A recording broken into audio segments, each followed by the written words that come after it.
Hello and a very warm welcome. You are listening to KSG Podcast. This is an edited editorial for civil services aspirants. Here we are going to talk about China dominating the UN. The source is Deepanjan Roy Chaudhary, The Economic Times.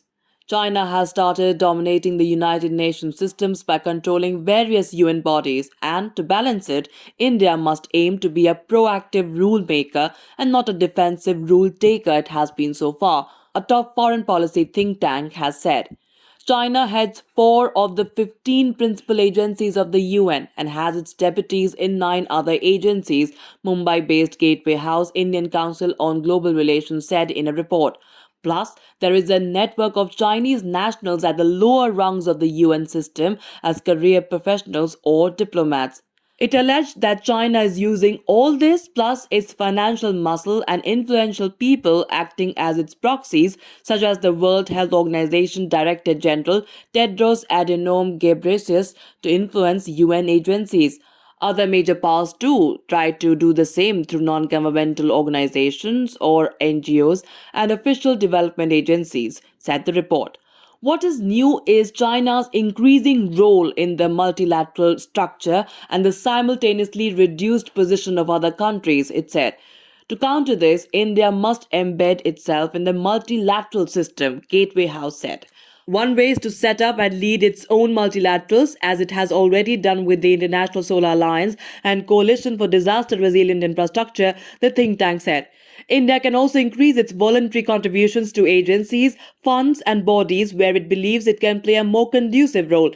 Indian philanthropy, quiet but growing, can also be directed to these agencies, it suggested. Gateway House report alleged that the WHO chief is a Chinese proxy, an allegation raised by former US trade advisor Peter Navarro last year. Ghebreyesus was elected with China's support in 2017, and before that he was Health and Foreign Minister of Ethiopia, one of the largest recipients of Chinese investments in Africa, it's said to support its allegation. The report alleges that the WHO's delayed warnings and travel restrictions regarding the pandemic in China is a globally devastating outcome born of China's influence. It pointed out that China directly heads Food and Agriculture Organization, that is FAO, United Nations Industrial Development Organization, International Telecommunication Union, and International Civil Aviation Organization. Besides, Chinese deputies are present in 9 other agencies: World Bank, International Fund for Agricultural Development, International Monetary Fund, International Maritime Organization, United Nations Educational, Scientific and Cultural Organization, World Tourism Organization, WHO, and World Meteorological Organization. Gateway House alleges in institutions where China occupies no position, such as the International Labour Organization, Universal Postal Union, United Nations Development Programme, and UN Habitat, it has signed memorandums of understanding between those UN agencies and its Belt and Road Initiative through relevant domestic ministries, often leveraging its capacity for voluntary funding.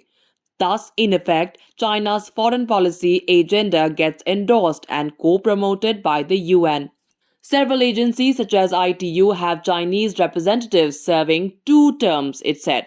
This ensures that Chinese national champions like Huawei and its standards become embedded and implemented by UN agencies engaged in development work in sparsely penetrated markets like the African continent, the Pacific, and South and Southeast Asia, the report alleged.